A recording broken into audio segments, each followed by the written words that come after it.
So, ladies and gentlemen, give it up for our very special guest, Umer from Eminence. So, welcome to the show first and foremost. Thank you for having me. And thank you very much for your time. So, do you just want to tell the viewers a bit about yourself? So, hello guys, my name's Umair. I'm from Eminence Supercar and I'm the CEO of Eminence Supercar.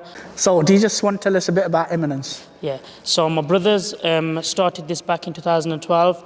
It was a very, very little company, very, very small. They started off with a Audi A3, it was a Seat Leon and a Golf GTD. So it was very, very little, yeah. Okay, and today you've got, how many cars do you have today? And today we've got a total cars of 42 cars. Wow, and what sort of cars are they? So, you know, the only cars we are dealing in like right now is stuff like this. So we've got Aventadors and, you know, supercars and 4x4s. Yeah. Yeah. Okay, because there's quite a few cars in this garage. Yeah. Like I've got a Range Rover over there, an Audi, quite a few Lambos, even two behind us, and so we're more into, you know, like a few years ago we were doing stuff like, you know, RS3s, Golf Rs, but there's a lot of headache in them kind of cars. So now we're just focusing more on our supercars, our 4x4s, our long-term clients. Okay, so when you say with the Audis there's a lot of headaches, what do you mean by that? In terms of, you know, like small cars, you know, like such like cars like Golf Rs, RS3s, you get the wrong clientele. Okay, right. Yeah. So with this, with like Asian weddings, how do you promote Eminence? So with Asian weddings, what we tend to do is we don't always give all the cars. We'll give only 3-4 per wedding. Okay. Why, bro? Because there's a lot of risks on weddings. You know, people get overexcited, they get happy, and you know, it's just. But however, we have got limiters on the cars. Yeah. The limiters are where they won't go over like 5,500 revs, and they won't go over 100 miles per hour. Okay. So yeah, we do that just for safety of people, and you know, for ourselves as well. Okay, so in terms of that going over 5,000 revs, is that computerized onto the system? Yeah, so obviously we've got that set on the cars. Okay. We've got a special thing for it. We can't go too much in detail, but yeah, we've got a special thing set for it. So it won't go over 5,500 revs, yeah. Okay, and if it does, then what happens? If it does, the car jerks and it'll automatically put a gear in.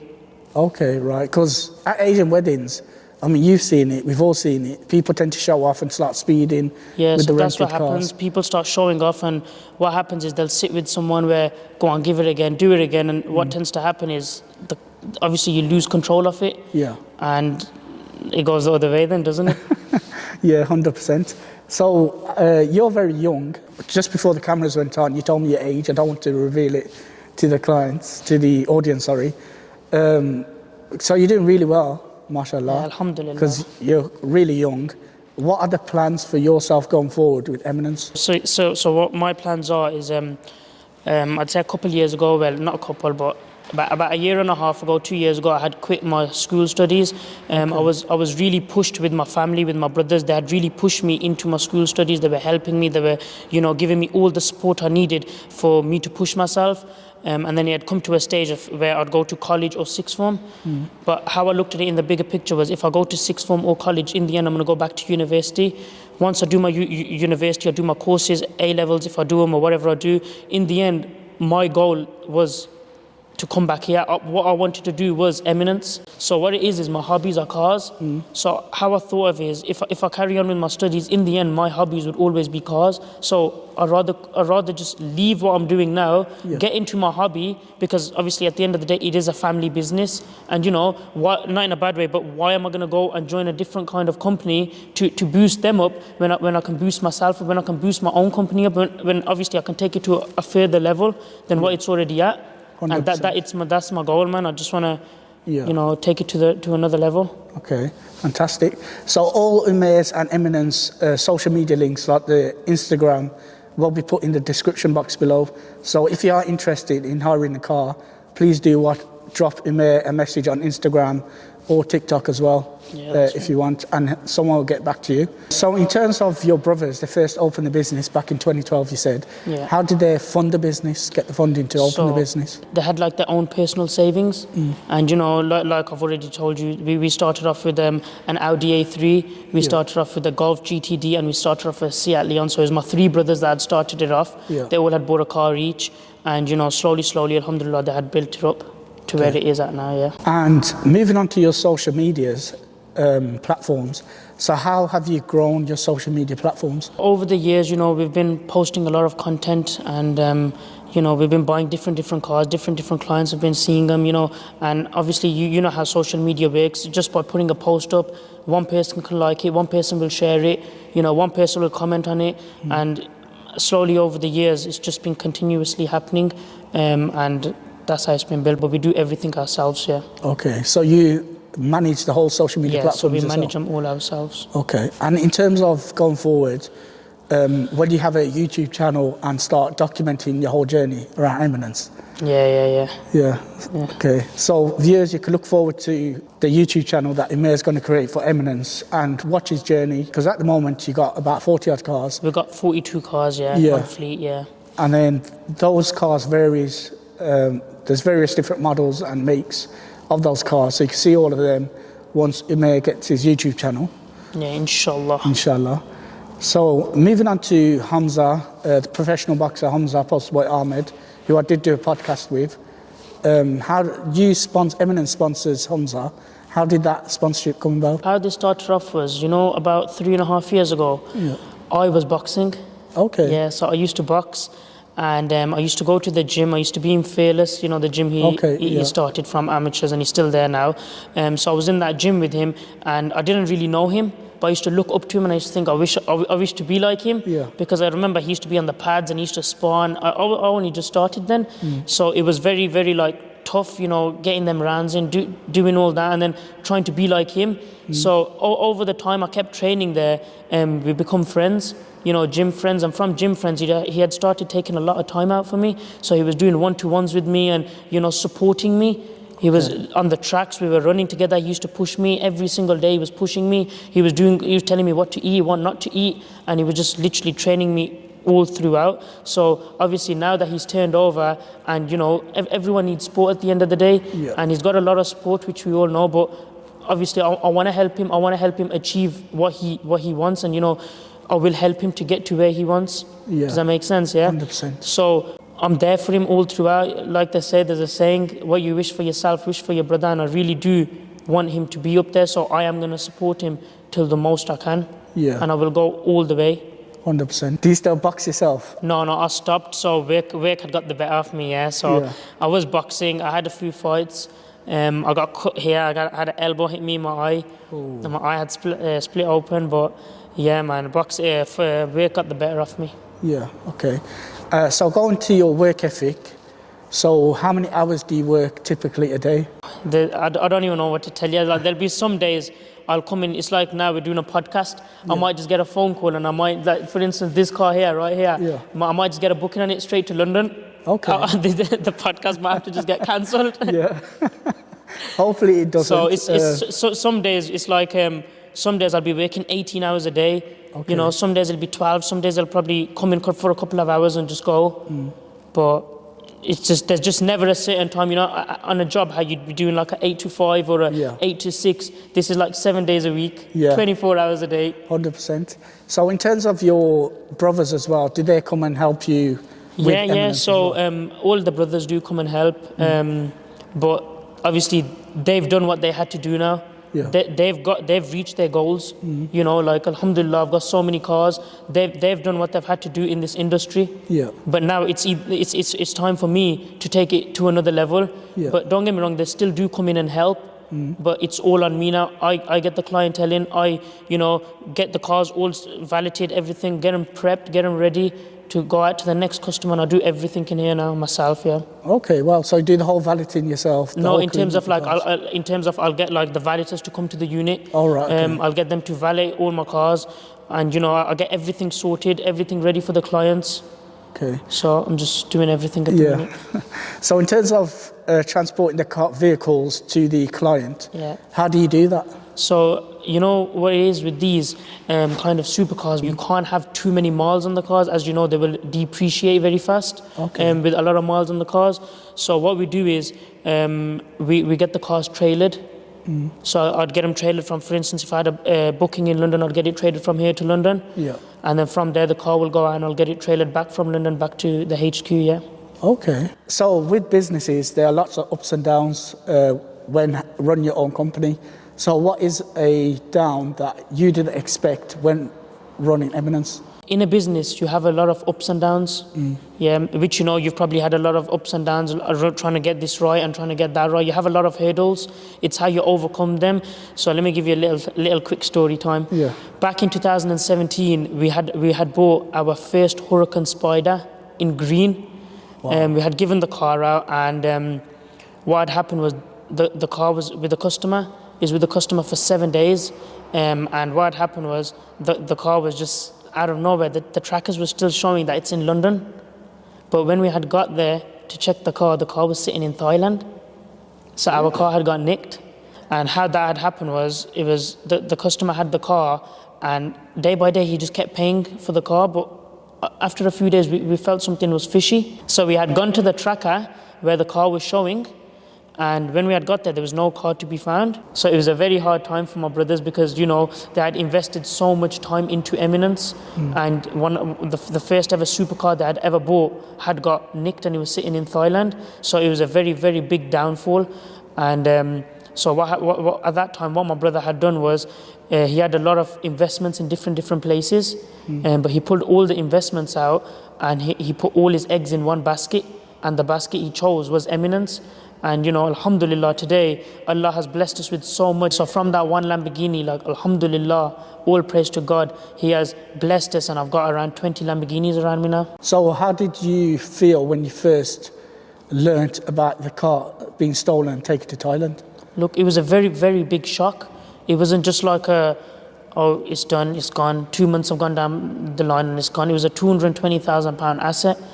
And it was a very big asset for us at the time, because it's a very big asset now. £220,000 a lot of money, but at that time, because we were building up and up and up, and everything was going so smooth, so fine, and everything just collapsed and went down.